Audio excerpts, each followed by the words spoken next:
गुरुदेव के चरणों में तिरवा नमोस्तु नमोस्तु नमोस्तु। छुल्लक जी के चरणों में एक छामी छामी छामी।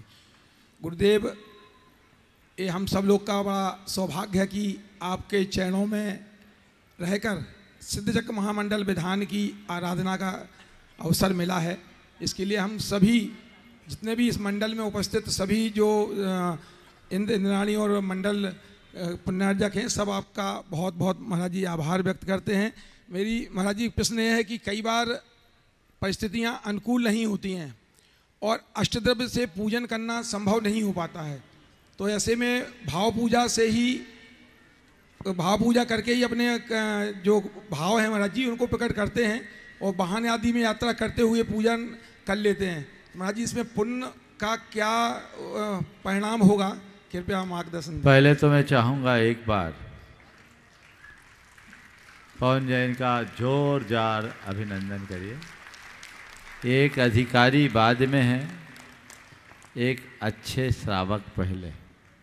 देव शास्त्र और गुरु के प्रगाढ़ अनुरागी हैं और वही धर्मनिष्ठा उन्हें यहाँ तक खींच के लाई है और वे इसीलिए यहाँ तक आए। आपने जो पूछा कि पूजन करने में यदि अनुकूलता ना हो और हम बिना द्रव्य के पूजा करें तो क्या हमें उसका पुण्य लाभ मिलेगा? देखिए, धर्म के क्षेत्र में क्रिया से ज़्यादा महत्वपूर्ण भाव है। आप कौन सी क्रिया कर रहे हैं यह उतना महत्वपूर्ण नहीं है, किस भाव से कर रहे हैं महत्वपूर्ण। आपकी क्रियाएं पूरी हो, भाव न हो तो उसका कोई प्रभाव ना, और कदाचित क्रिया अधूरी रह जाए, भाव गहरा हो तो उसका पूर्ण प्रभाव। हमें वो कहानी याद रखनी चाहिए कि सेठ भगवान की माला फेर रहा था, सामायिक कर रहा था, लेकिन उसके मन में क्लेश रहा तो मेढक बन गया और मेढक उसके पास कोई साधन नहीं था।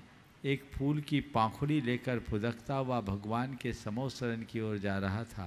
रास्ते में ही राजा श्रेणी के हाथी के पैर के नीचे आ गया और वो मर कर के स्वर्ग का देव बन गया।